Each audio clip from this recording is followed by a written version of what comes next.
BA भाग प्रथम वर्ष के अंतर्गत प्रथम प्रश्न पत्र में हम आज शब्द शक्ति नामक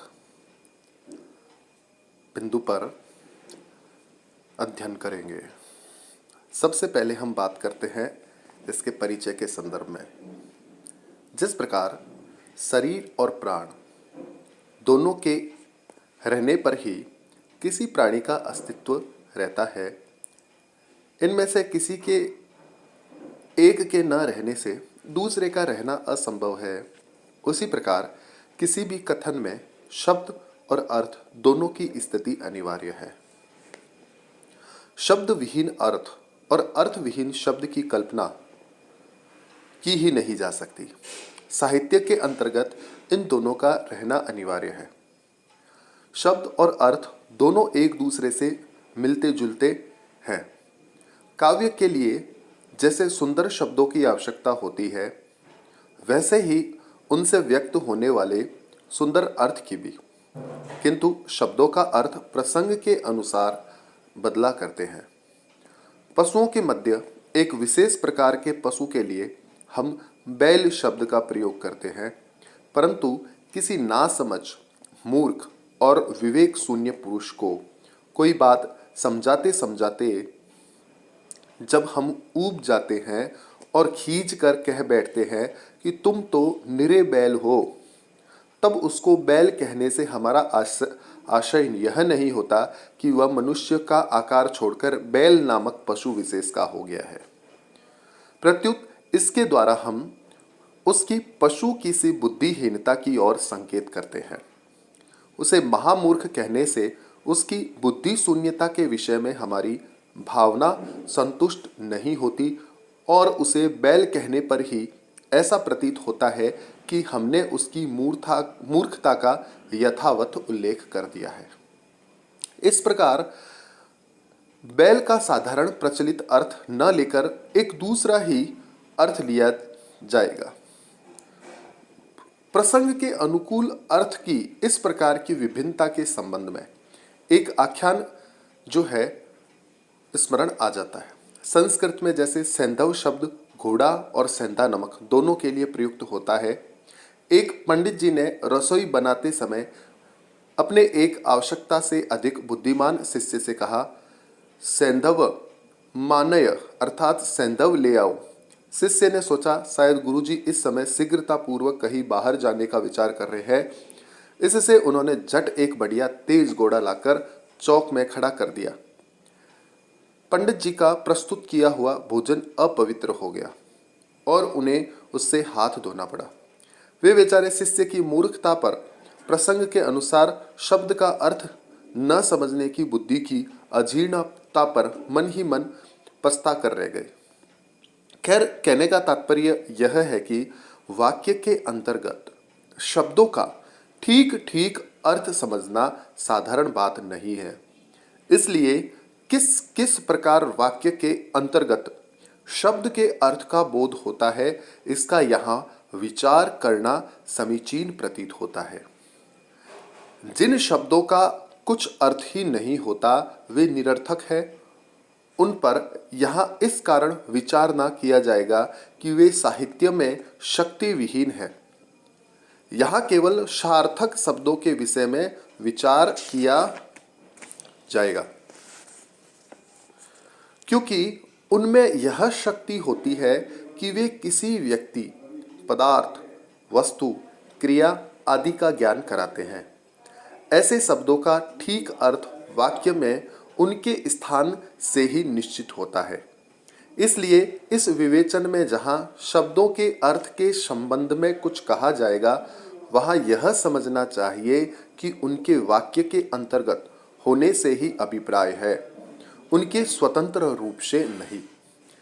यदि जैसे उल्लू शब्द स्वतंत्र रूप में प्रयुक्त होता तो उसका अर्थ एक विशेष प्रकार का पक्षी ही होता है, जो रात में ही अपने घोंसले से बाहर निकलता है। यदि उल्लू को सूर्य का प्रकाश अच्छा नहीं लगता तो इसमें सूर्य का क्या दोष। इस वाक्य में उल्लू का अर्थ पक्षी विशेष ही माना जाएगा।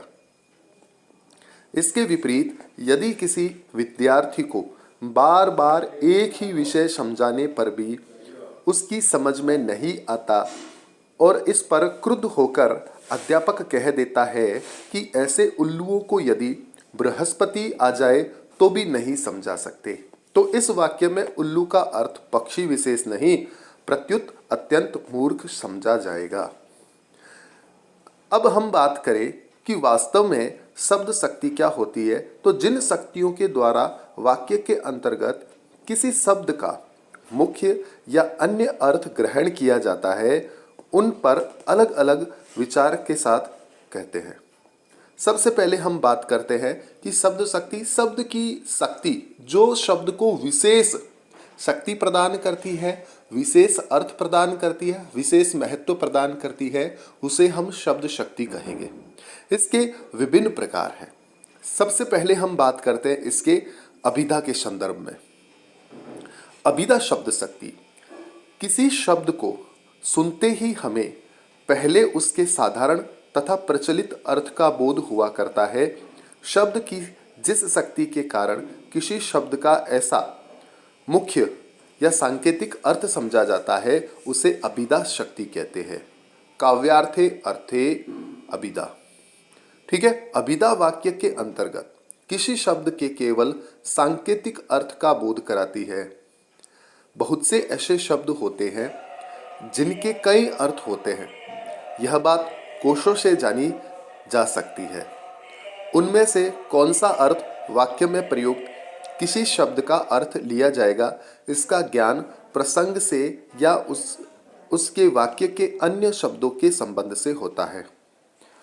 वाक्यांतर्गत अन्य शब्दों के जैसे सानिध्य यानी निकटता, संयोग या सहचर्य, वार्तालाप के प्रसंग, स्थल या समय के अनुसार अथवा कहने या सुनने वाले की दृष्टि से आदि अनेक बातों से किसी शब्द का अर्थ समझा जाता है।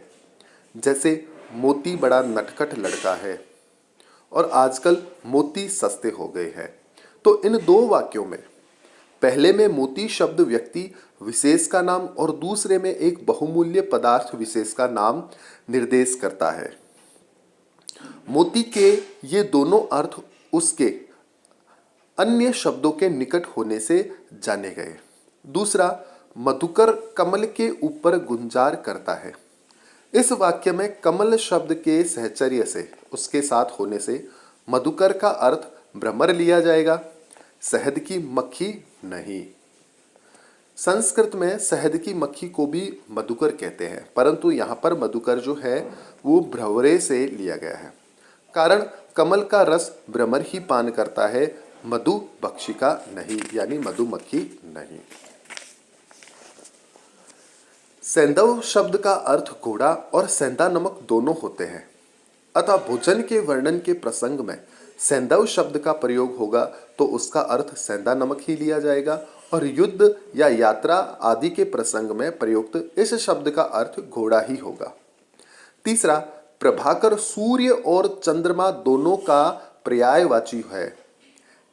इसमें दिन या रात के समय का वर्णन देखकर ही उसमें प्रयुक्त प्रभाकर का यथोचित अर्थ लिया जाएगा। हिंदी में भिन्न भिन्न भाषाओं के कुछ ऐसे शब्द भी सम्मिलित हो गए हैं जो आकार में एक से होते हुए भी समानार्थक नहीं होते। उनका भी अर्थ प्रसंग के अनुसार ही समझा जाता है जो उनके मूल भाषाओं में होता है। जैसे परम रम्य आराम, यह जो राम ही सुख देत।